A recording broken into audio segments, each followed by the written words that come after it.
A man walked into a brothel and said, "I'm here to spend some time with a young woman.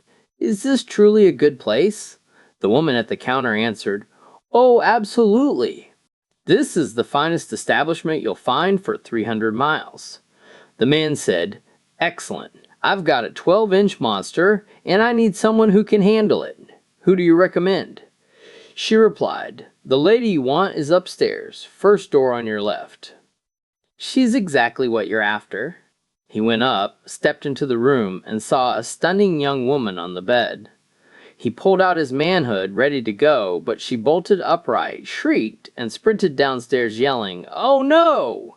You can't make me!" "That's too much for me." Confused, he returned to the counter and said, "I thought you said she was the right one." The woman said, "My apologies. Many men claim they have a 12-inch wiener, and it's never true. Forgive me. The woman you want is the third door on your left." He grinned and headed back up. He entered the next room, saw another gorgeous woman, and dropped his pants. She leapt up, screamed, and ran downstairs shouting, "Oh no, that's too much. Not even to pay off my student loans, no way." Now furious, he stomped back down and snapped, "You said this was the finest place around, but I'm not seeing it."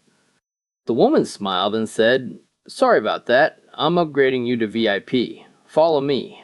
Saving the best for last, he eagerly followed her to the last room at the very end of the hall.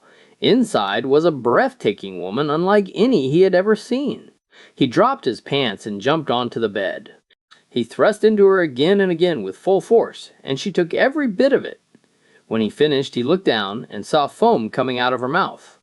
Terrified, he jumped off the bed, sprinted down the hall, ran downstairs, and fled out the front door screaming. The woman behind the counter let out a long sigh, turned toward the back, and yelled, "Tim, looks like the dead one's full again."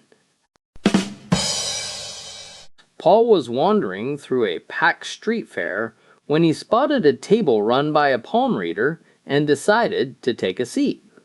The old woman welcomed him with a smile and said, "For $15 I can read your love line and reveal your romantic future."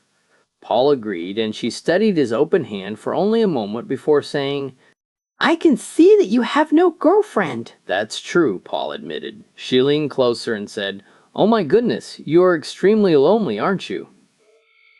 "Yes," he muttered, embarrassed. "That's incredible." "You figure all that out from my love line?" he asked. "Love line?"